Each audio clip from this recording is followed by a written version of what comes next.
Nandito tayo ngayon sa Quezon City. Naghahanap tayo ng pares. Grabe naman. Gugutumin yata tayo nito sa traffic. Sige. Takuyin mo, boy.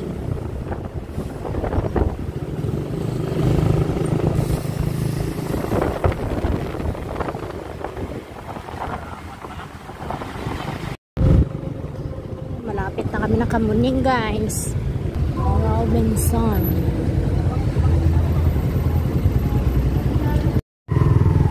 Ayan na, guys. Mr. Pares.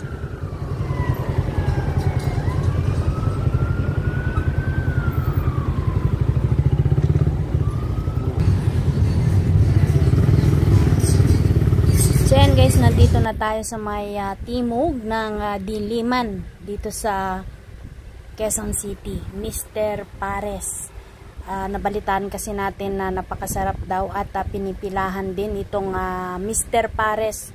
Kaya't nandito tayo. Ayun, yung classic Pares 120 pesos, Pares Mami 120, Mr. Overload 250 pesos.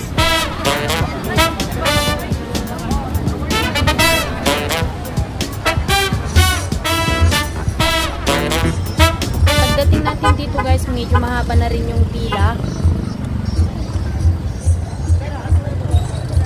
Kunting tis na lang, malapit na tayo sa counter. Actually, 5 minutes pa lang tayo na nakapila dito. At sa loob, marami din kumakain. Yung mga nasa harap natin ay ito.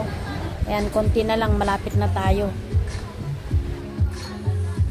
Ang Mr. Pares, guys, only yung rice. Meron din silang kasamang itlog.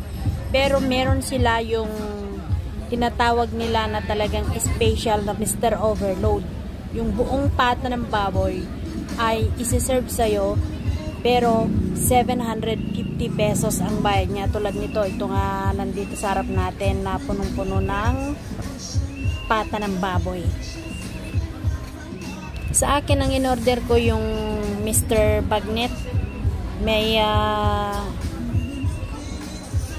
only rice na siya at may drinks na.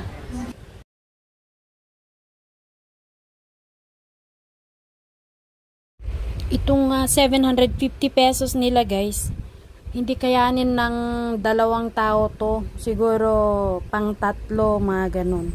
Hindi namin to kaya ni Mike, kaya next time bibili kami ng ganyan kalaki. So, eto si Kuya, kung papansinin nyo, kinikilo niya pala yung inilalagay niya sa mga bowl. Kumbaga pare-pareho. Walang labis, walang kulang. Ayan o. Kinikilo niya.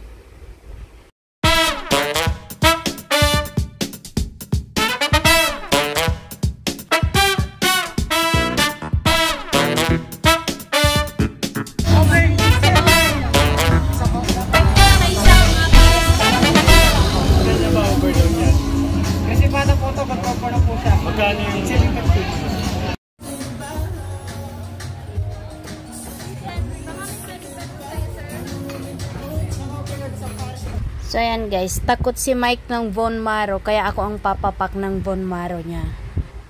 Masarap ito, guys. Good na cholesterol ito, kaya hindi dapat nakatakot. Nalasa yung ano nila, sabaw.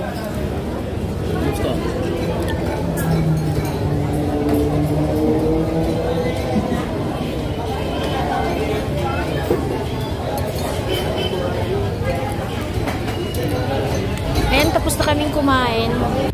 Honest review, ang Mr. Pares, guys, ay worth it. Yung 250 pesos na Mr. Overload at yung Mr. Bagnet na 150 pesos.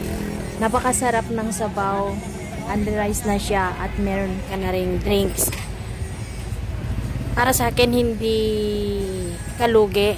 Ang problema lamang dito, guys, kung isa kang vlogger, kasi continuous yung patugtog sa kainan, kaya hindi ka makapag-vlog ng maayos. I suggest i-voice over mo na lang, ganun. So papauwi na po tayo.